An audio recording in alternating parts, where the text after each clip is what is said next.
Hello, everybody, and welcome to mindbodygreen's beauty podcast, Clean Beauty School. I am your host and mindbodygreen's beauty director, Alexandra Engler. On this podcast, we explore beauty through the lens of well-being. And on today's episode, I have on a very special guest who is an esthetician to the stars. If you have ever seen anybody on a red carpet, you have seen her work before. She also has famously gorgeous skin herself. I cannot wait to get into all of her advice. And, I've had the pleasure of meeting her before. And so, I can't wait to dive back into some of our conversations. Without further ado, Joanna Czech, welcome. Thank you so much, Alex. I'm so excited to be here with you and I guess share my story, right? Yes, exactly. And let's get into that story. I always like to start off these episodes by allowing the audience to get to know you a little bit better.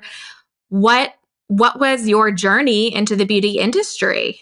Yes, so I'm Joanna Czech. I am an esthetician. I've been an esthetician for 37 years and got into beauty industry completely by accident. I don't have any sexy story. Why am I here? And so on. I simply did not pass physics to medical school. After studying biology, I applied to medical school and was missing 9 points.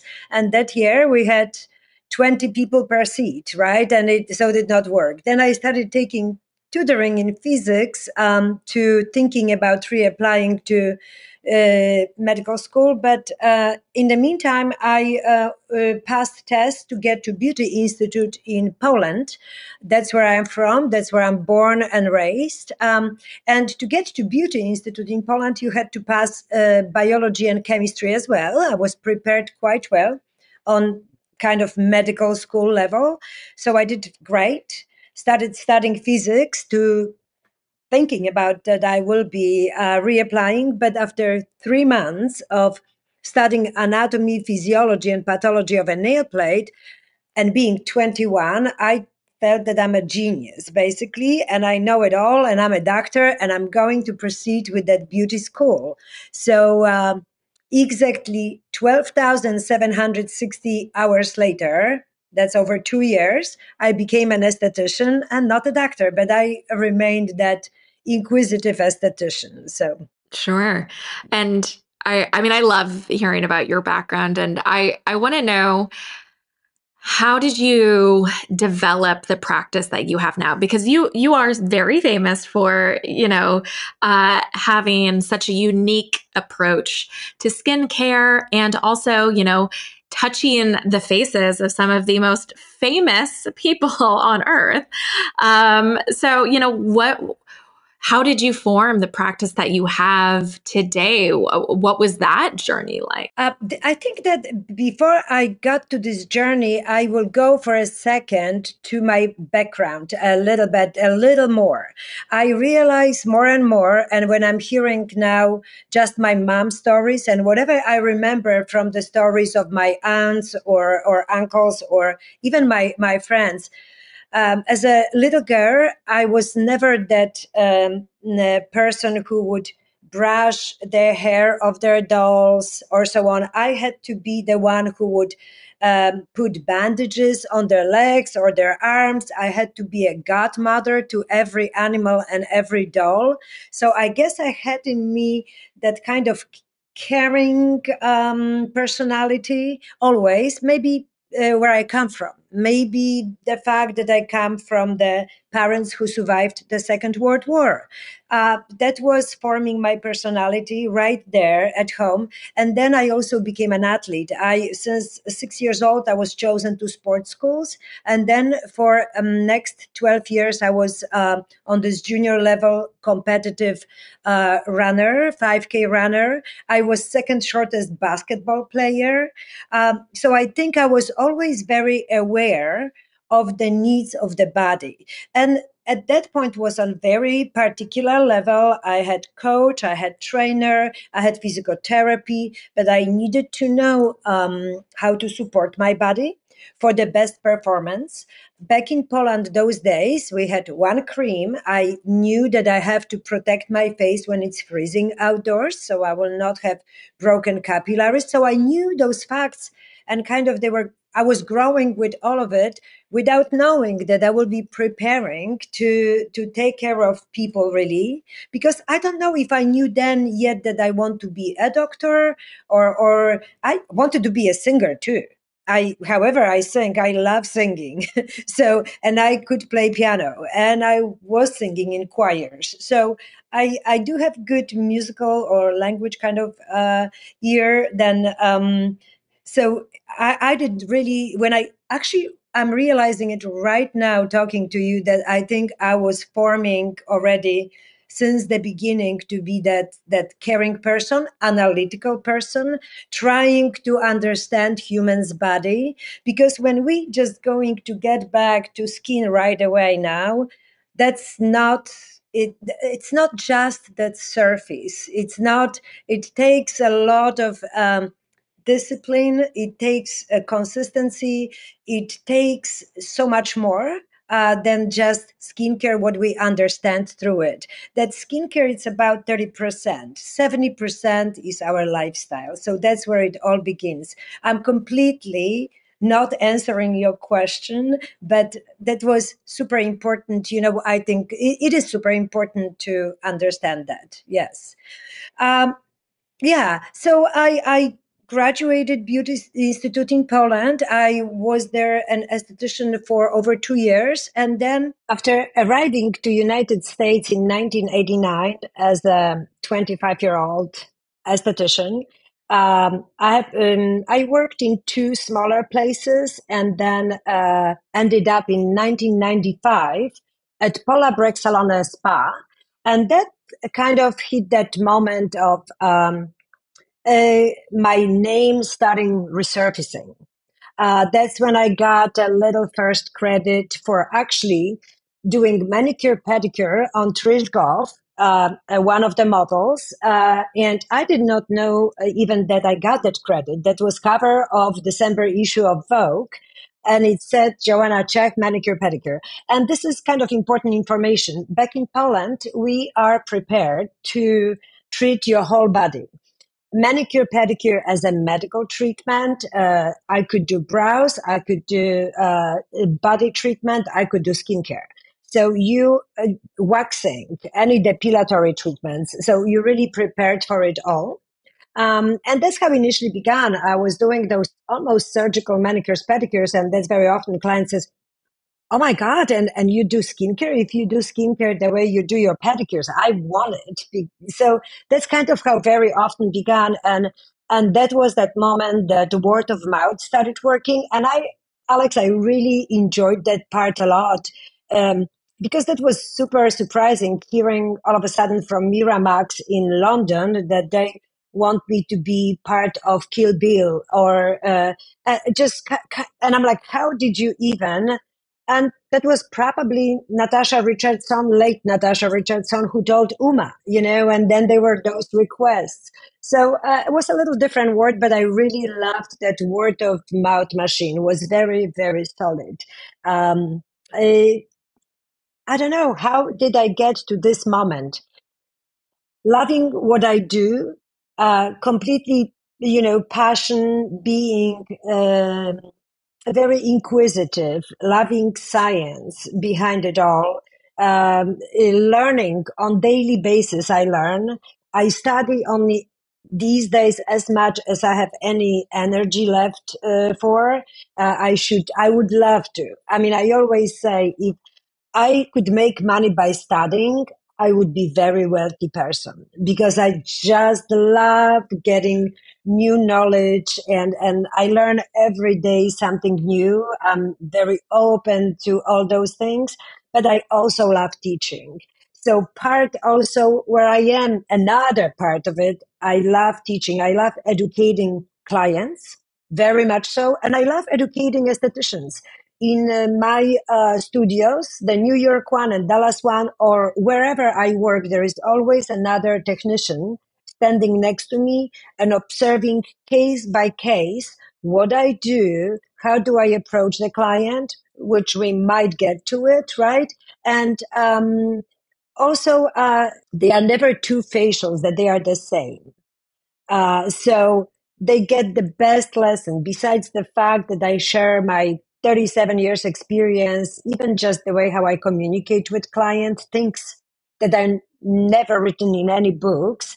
They get to witness those skin analysis, etc. So studios, then e-commerce, and then finally skincare line came. So I feel like there are almost four businesses going on. I don't want to know some parts of it at all. In the meantime, I love collaborating with other people because I believe in many other skincare lines. I worked for 3 years with La Mer as their global ambassador. I was for 2 years with Dior. I was with Cate Blanchett. So whenever anybody presents me and shows science behind it, I get excited, that I'm ready to go on and work with. So, you said something in your answer which piqued my interest, and certainly it's something that I knew I wanted to ask you about. And you said that no two facials are the same.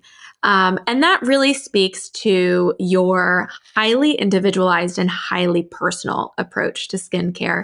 And I'm just so curious, how do you go about crafting a facial for somebody? Let's say hypothetically, it's a new client who, you haven't worked with.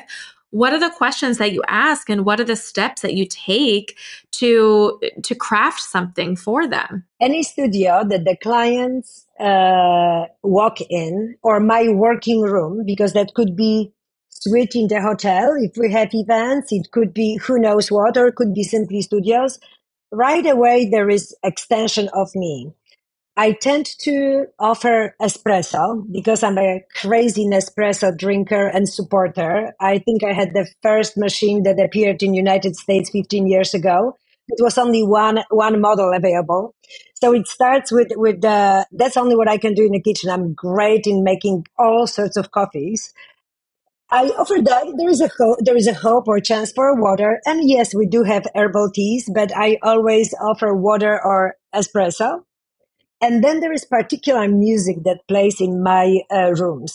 It's never that raindrop music. That's not the mood that I'm setting client for, because I am getting client ready to have a little conversation with. I don't want them to fall asleep right away. And there is a different story. If I have a static client who comes every week or every 2 weeks for a treatment, even though I need 10 minutes of conversation with them and then I can leave them alone. But when the new client comes, besides the setting that mood, then I basically start interrogating them, or I turn into an anesthesiologist. I was told once by my anesthesiologist, like before my surgery, 2 weeks before, he's asking me, so how many glasses of wine did you have yesterday? I said, doctor, I told you I don't drink. How many cigarettes? I told you I don't smoke. And all those things. And one time they explained to me, because they asked me the same questions at least 3 more times, until basically 20 minutes before procedure. Very often in front of our family members or in front of colleagues or so on, we are not honest, and we can cause a problem. A much bigger problem regarding anesthesia in comparison to skin treatment. But skin treatment, if we did not ask enough questions, it could be also damaging. So I am allowed behind the closed doors to ask, how old is the person? Right away, I can tell, based on chronological age, if they are in good shape or not. Because you could have fantastic looking 60 years old, and you could have 30 years old that it's a mess. And then they're going to be different situations. Is it a lifestyle? Is it a sickness? Is it genetics? All those things. So then I ask another question. What medications are they on? Regarding any potential skin side effects. So usually they are certain antibiotics, steroids, blood thinners, Accutane, and it's internal or topical medication. Who knows what strength of retinols people are on, or maybe Metrogel for rosacea or so on. What are their biggest concerns? Because they might be concentrating on something that does not at all alert me, but we saw the spot, so we're gonna be dwelling on it, right? But that's probably not the biggest problem. Um, if they have any metal plates in their chest or their head, and it's very strange because usually, oh my God, metal plates. So what does it mean? If you have a pacemaker in your heart, that's already something that could be affected by maybe ultrasound, maybe microcurrents. We don't know. We need communication with doctors. They could be just a clip, putting your skull together, but I don't know how deep it is and what's happening. So, especially brain and heart, I need to know what's going on. I need to know if they are pregnant. I need to know about any allergies that they potentially have. So I'm very, very inquisitive. And also throughout the treatment, I try to find out if they are a person of 5 steps or 17 steps. I try to find out from them if they would like to hear step by step what I'm going to do, or should I just shut up and let them breathe? Yeah, because that's. But I have to say, 98% of clients, they literally they want to learn. Clients these days are much more educated regarding skincare line. I am probably a big part behind it, that there is not enough all of a sudden, this is good for you. No, why is this good for me? What does it contain? How does it really work? So I educate that client and I go step by step from the moment of starting cleansing the face and then massaging and so on. I tell why am I doing it, what I will be doing. And I think once you understand what is happening step by step, I think efficacy of all the treatment will be much higher. This is exactly the same thing if you understand why do you apply a particular product and how does it work, efficacy of it will be also higher. And then at the end, I teach them what they should do, what should be a follow up.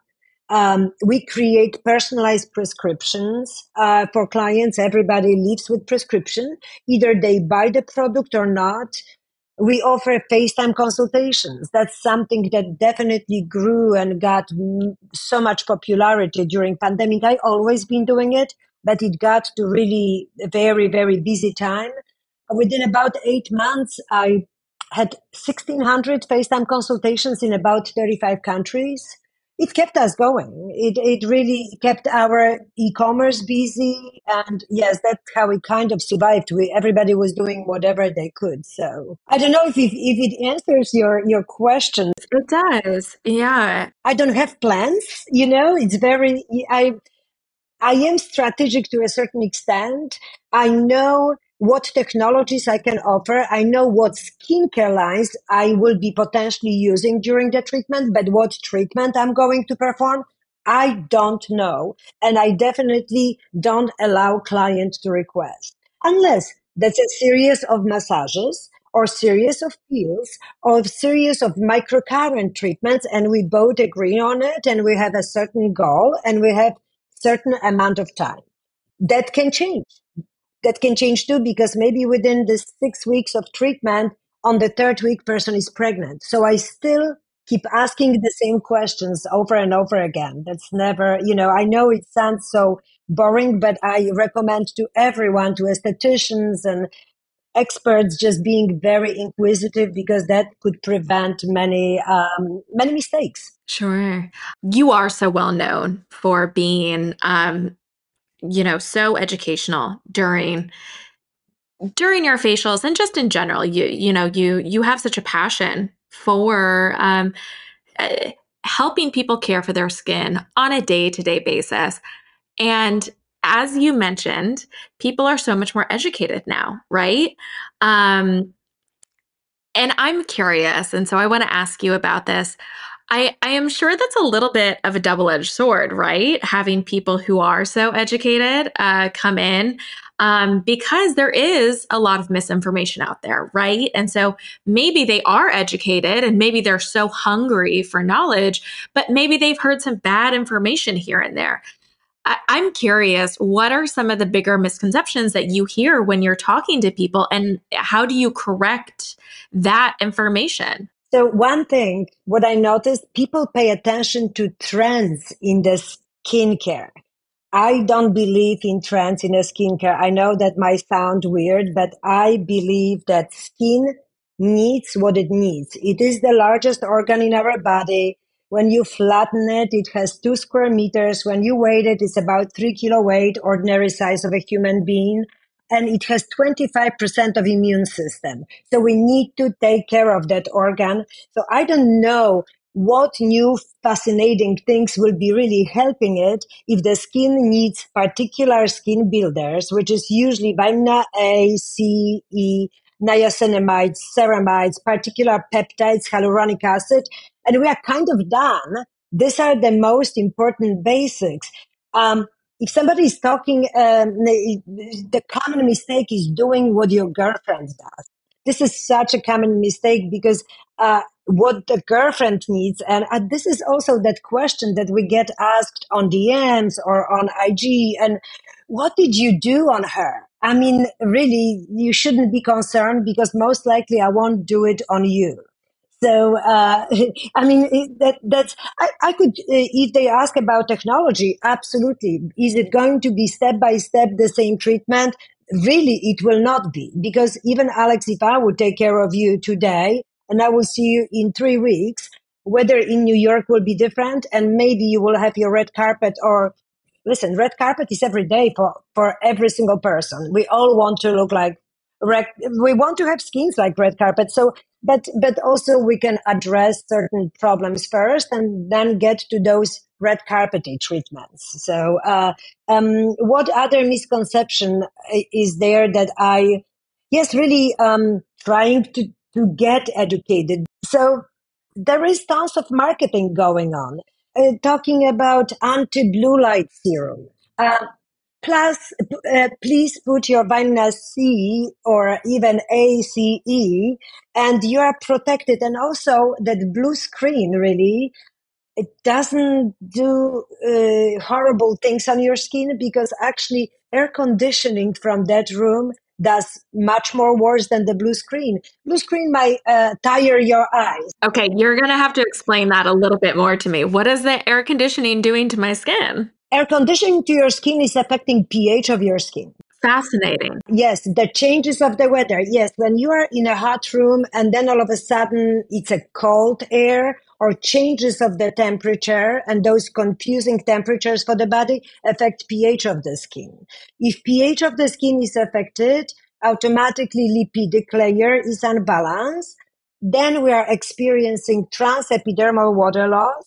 Next factor is dehydration. And then finally, we experience inflammation. Inflammation in this situation will be flare-ups, could be form of breakouts, could be itchiness, redness, dehydrated patches, etc. And that won't happen during your one session. This is, again, if we are consistent with good thing, repeatedly doing it, and then brings great effects, and it's the same when we are consistent with something not so positive, that will bring this other effects, call them side effects. Yes. So Yeah. Okay, so you have mentioned a few times in your answers about the red carpet facial, or getting red carpet ready, or big event ready. And um, I love how you say every day is a red carpet. Like, don't we all want great skin every day? And I know from having talked to you previously is, this distinction between an everyday facial and a red carpet facial, that the distinction actually isn't what you think it is. And that, so I want you to explain that, because I love it. Tell us more. yes, I really can't wait to answer this question, or at least my opinion about it. talking about red carpet facial, that's really abbreviation of a facial. So really the red carpet facial that you get at least in our studios on daily basis, because I can literally address so much. I can start with balancing your skin. Then I can do maybe some peel if the skin feels balanced and strong enough. Then I can do extractions. You have some time to heal. Then I can do, maybe before that I did sculpting, deep tissue massage. Then I'm doing cryotherapy and microcurrents and sonophoresis and iontophoresis and all those things. When you meet the person and you have this 50 minutes to make them feel or look snatched or this kind of thing, then yes, I happen to hydrate the skin. I happen to micro exfoliate the skin, most likely some mechanical exfoliation in this situation, because then skin is less reactive. When you really think about red carpet facial, I will repeat again, that's more of abbreviation, what I really believe in, because if the client comes and spends such a steep amount of money, they on daily basis, that's a red, green, or whatever pavement, carpet, whatever you are walking on, that's your red carpet facial. But I understand that's kind of why we use this name red carpet, but almost it shouldn't be used, because literally they on daily basis, going to work, going to your conference, getting on your Zoom, when you're going to be facing so many people, you want to look like your red carpet yourself. And I understand where it came from when tons of cameras are in front of you, but I treat every single person after communicating with them, and that allows me to actually, reminds me that there is another question. What are your plans for tonight or tomorrow? Are you going to the beach? Are you getting married? Are you having that red carpet appearance? Because that also allows me to decide what I can do at the given moment with the client. So, so red carpet facial is kind of abbreviation of facial, in my opinion. Yeah, and I think that answer speaks to something that I love, in that it's truly about what you do consistently. It's about the how you care for your skin throughout your life. How you take care of yourself, yes, also. Yes, rather than just being like, oh, I'll just get a big facial before a big event in my life, and I'll call it good. It doesn't work like that. You got to put in the work every day. I mean, how do we work out? How do we get in shape, Alex? Do we go for workout before event? No. We start addressing our diet minimum 6 weeks before. You can do a lot intensely within 6 weeks, but I would have to say I would start much sooner. And the healthy way, getting ready for the summer. When summer ends, you should start getting ready for another summer.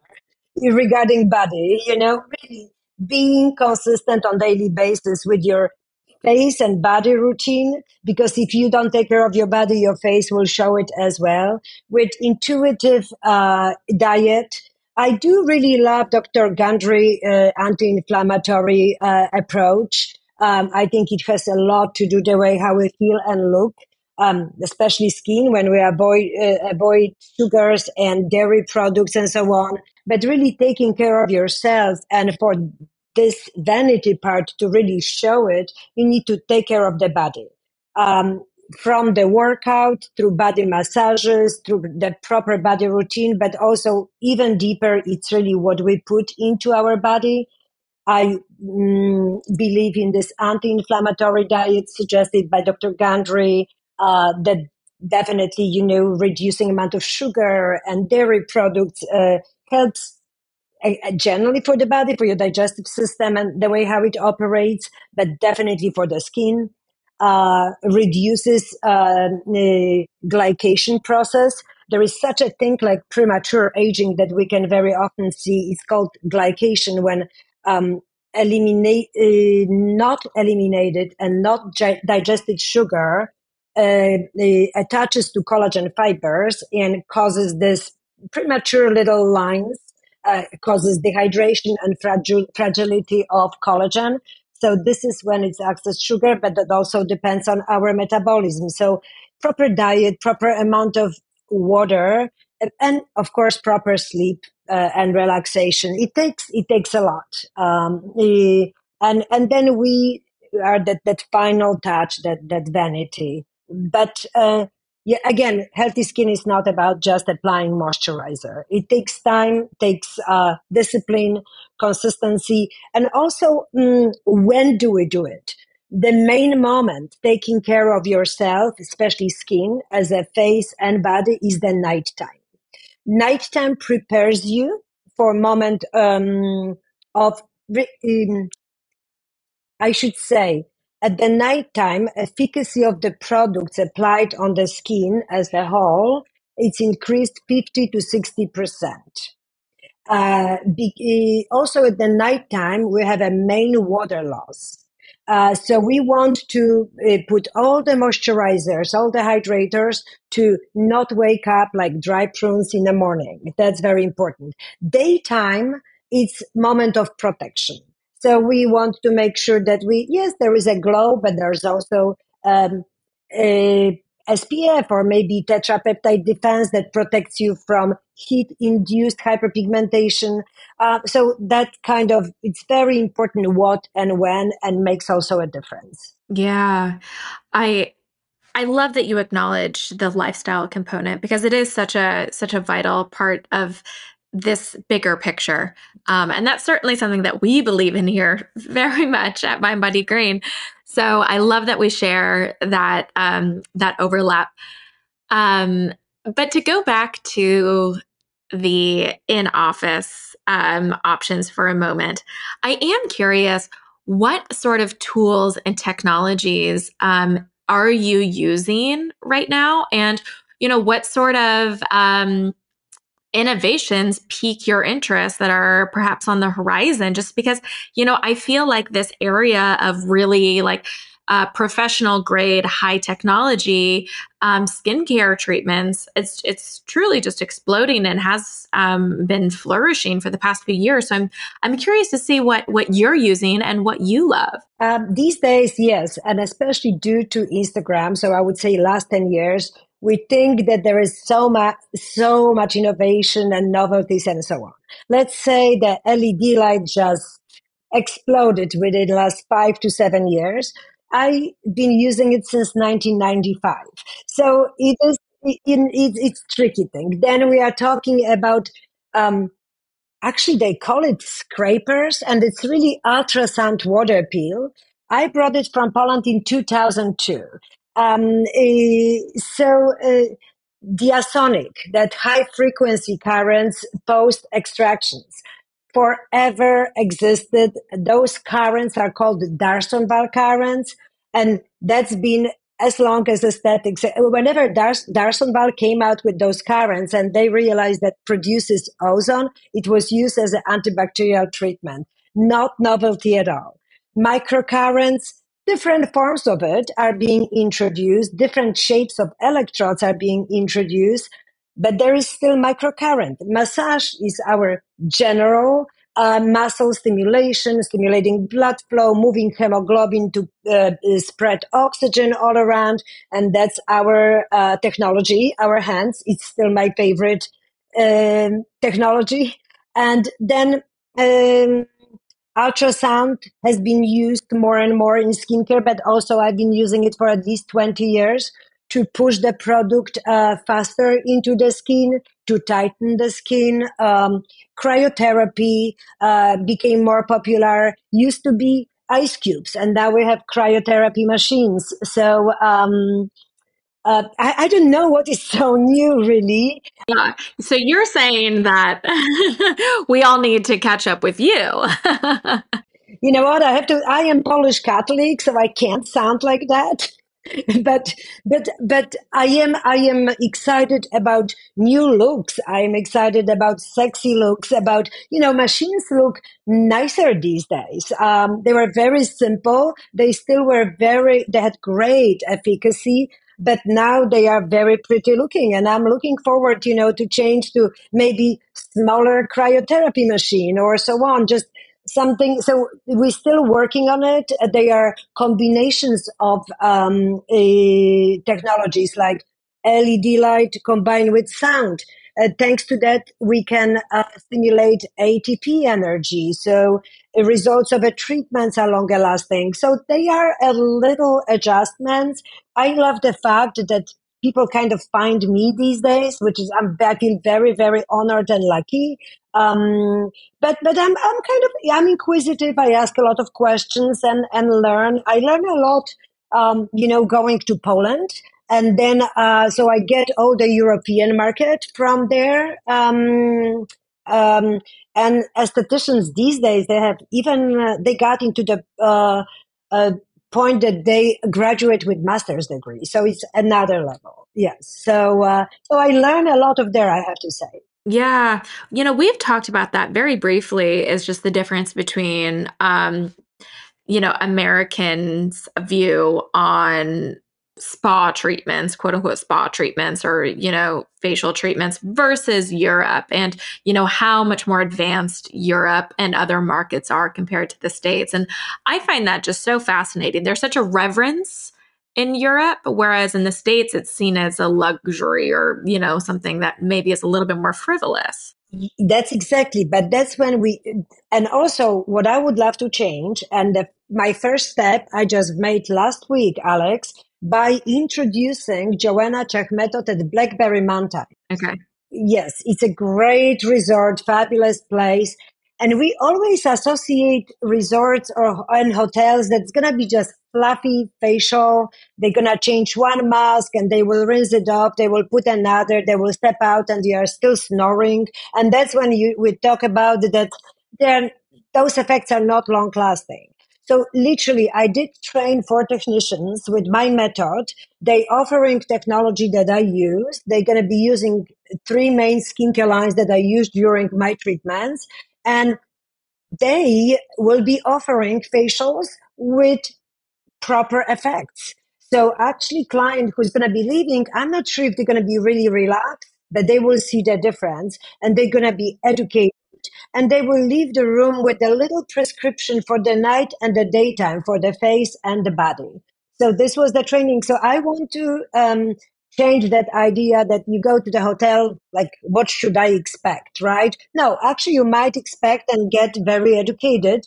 And I think I have quite many estheticians already, that learned and they are great educators themselves now because they saw what means being inquisitive. Because unfortunately, I have to be very honest, the schools still don't offer enough, in my opinion, because I don't know how much can you learn within 600 to 1,000 hours. This, oh my goodness, I mean, people go to dermatology school for 7 years to learn about skin, right? Not 700 hours. So there is a difference, but it has changed. And also, Alex, it's more noticeable, I think, in New York, on East Coast, or maybe in coastal cities, when you get people from all over the world and they bring those novelties into the country. And so that's how they share with us, or we share with US, or however, whatever side am I on. Sometimes I feel Polish, sometimes American. I have dual citizenship, but I think being in that most international city in the country, that makes a huge difference. Yeah. So, the last section that I always ask my guests about is how they take care of themselves. This could potentially cover a lot of ground. It could obviously cover your skincare and beauty routine, but it can also cover your well-being routine. But because you are Joanna Czech, I have to ask you, what is your skincare routine?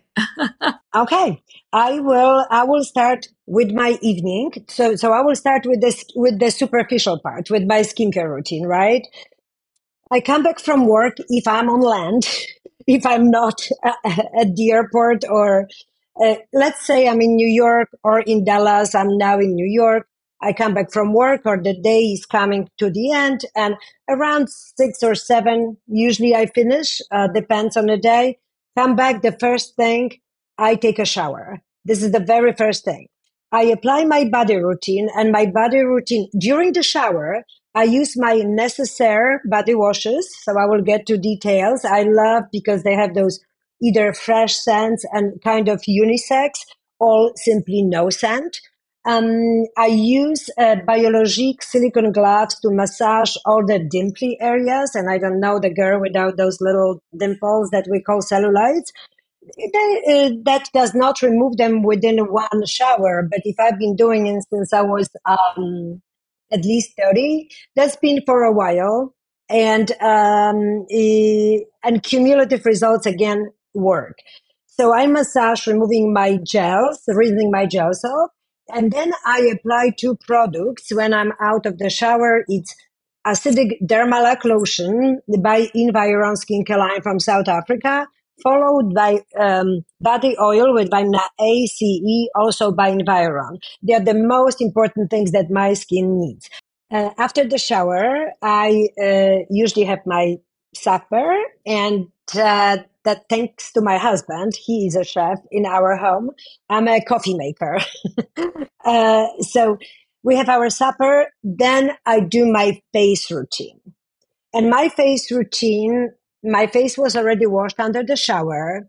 The regarding cleansers, that's the biggest number of one type of a product that I have. I think I have 10 to 12 cleansers. And it's not about the name and the company. It's about the consistency. If I was wearing makeup, I will use balm or oil. And that's going to be, for instance, Costa Brazil oil or Wonder Valley oil to wash my face. If I did not wear any makeup, and I usually don't, then I will use gentle gel by Exquisite, or maybe reflect wash. That these are my kind of face washes. I'm also testing my own. That was face wash, and that happened in the shower. After that, pH controlling toner. I will repeat that. After washing my face, I use pH controlling toner because, among many other factors, water affects our pH. After the toner, I use personally for last 3 years my own soothing serum. Sometimes I add on before that serums by Forlet, placenta, egg membrane. I love the Japanese line. So then again, my soothing serum after, and then I follow with vitamin A. I personally use form called retinol palmitide that does not create retinoid reactions on the skin. I use sequence 4 by Environ Skincare line, created by Dr. Des Fernandez in South Africa. And after that, I use Eastin eye cream or Forlet eye cream. Sometimes I use eye cream, sometimes I don't. All the products that I use, they were ocular tested, so they don't create eye sensitivity. And at night, I put my own balm to keep all the moisture. Considering my age and my situation, I am approaching 60. I don't have any estrogen left. I need to keep all the moisture within my body. So this is my prep for the ordinary night.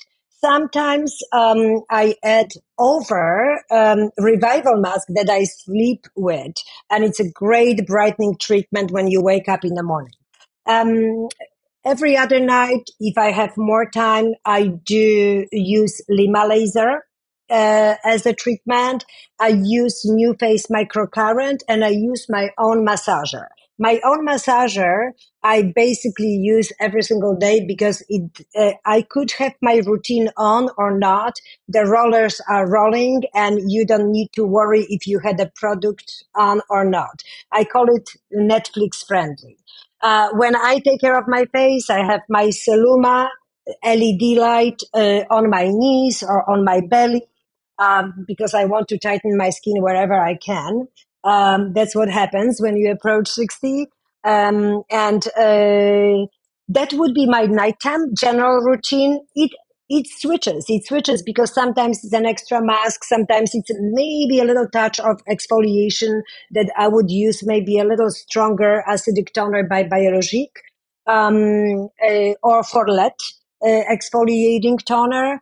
And then in the morning, my routine is fairly easy. I will start with skin and then I will tell you about other parts of taking care of myself. But face, it's removing residue of the nighttime products. Sometimes I use face wash pads to remove residue of the product, or gentle cleanser. Then, of course, because water touched my face, I will do pH controlling toner, my own. The same situation, sometimes extra serums by Forlet, sometimes not. If not, then I mix half of pipette of my soothing serum with 4 drops of my C plus serum, my own C plus serum, mix it together, apply face, neck, and décolleté, and then I put the balm, a thin layer of the balm. It creates beautiful canvas if you want to wear the makeup. If not, it kind of creates beautiful glow. It's not greasy, it's not shiny, it's simply glowy, due to presence of this illuminating red algae in it. And I love applying the, what is that called? Prime Skin. That's my new favorite foundation by G Beauty. It really makes you feel that your skin, I mean, everybody says I have great skin. I have also stage 1 rosacea. So that covers it nicely, but skin still has okay quality. And if I'm spending time outdoors, of course, that comes SPF. But I have to admit, if I'm 7 minutes outdoors and walking to work, I don't put SPF if I'm going to be for 10, 12 hours indoors and I'm literally 7 minutes outdoors. So this is me. Everybody will have very different opinion about it, but that's me. Besides that, for me, one of the most important things that I cannot live without is workout. And I did not jump into it because I turned 30 or I turned 40 and it was cool and it was Lululemon or whatever else is happening. But I always had to work out. I had my one break in workout only for the first 2 years when I was in the United States because I was surviving. I was trying to have a job. I was trying to have extra job. There were no cell phones. My bills were bigger than my earnings. So I probably walked a lot being in New York without even thinking about it, but that's many years ago. And as soon as I could afford the very first trainer, I paid for the very first trainer. I remember $30 per hour. I never stopped having those trainers because I need them because that's only how I understand workouts. I need to be pushed and I can be pushed. Apparently my body still operates on a younger level. That's what I hear from all those people who help me and take care of me. I've done yoga tons and whenever I can jump into it, I do it.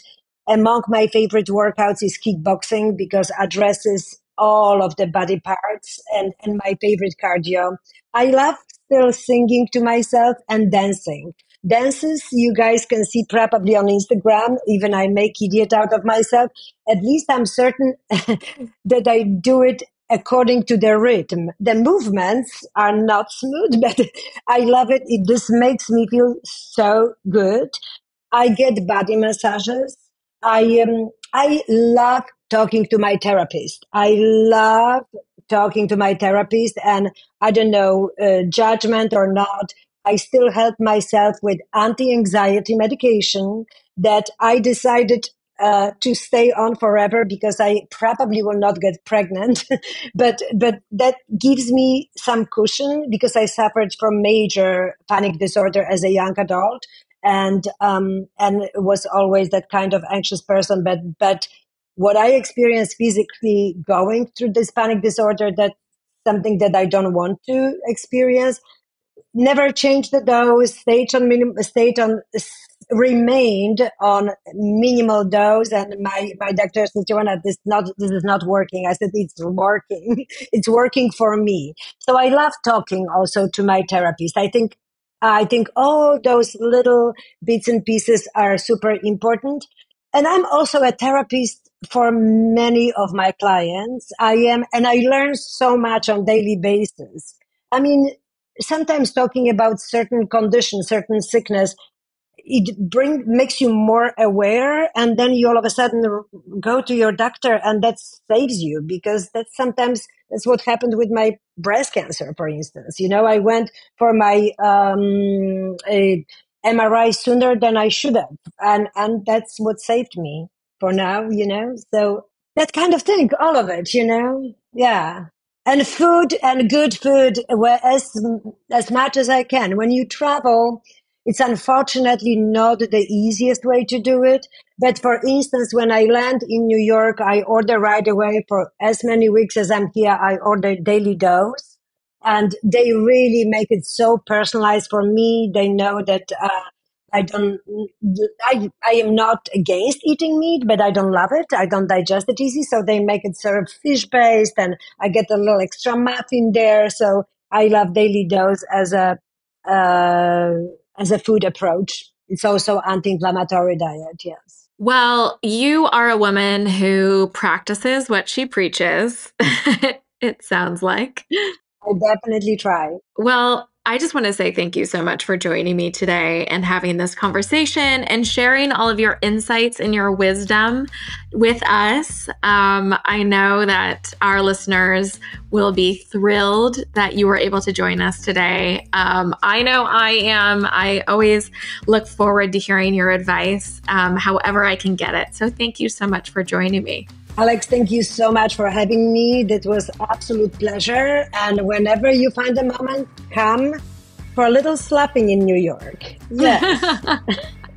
Sign me up. Yes. Done. Done.